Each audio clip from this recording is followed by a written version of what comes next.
Daily COVID infections appear to have plateaued across the United States last week. However, several states are reporting an uptick of infections. Kentucky is facing the fastest rise in COVID-19 cases, with a 106% increase in 2 weeks, according to the New York Times, followed by New York, Colorado, Massachusetts, and Texas. The FDA could authorize a second vaccine booster early next week. That move comes amid early signs that the U.S. could experience another COVID wave soon due to the Omicron subvariant BA.2. It's been spreading rapidly throughout Europe and other parts of the world. The Biden administration is expected to offer the boosters to people 50 years old and older.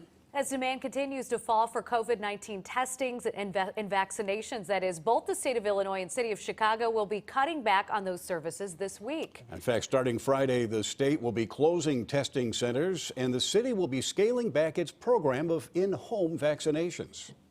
We see that numbers had trickled down significantly in this phase of the pandemic. And we're talking about transitioning from the pandemic to endemic, which is learning how to live with COVID-19.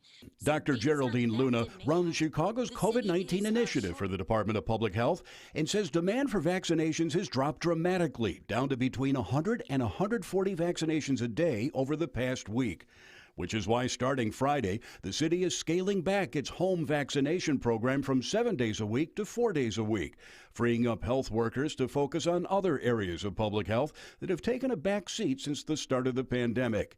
But with COVID numbers beginning to rise again because of the BA.2 variant, Dr. Luna says it's still important for those unvaccinated to get the shot. Please be attentive because we're nowhere near ending this pandemic. So we need to continue to provide protection to to ourselves and to the people that we love. Also on Friday, the state of Illinois will close 10 community-based COVID testing sites across the state, impacting 5 clinics in the Chicago area: Arlington Heights, Aurora, Harwood Heights, South Holland, and Waukegan.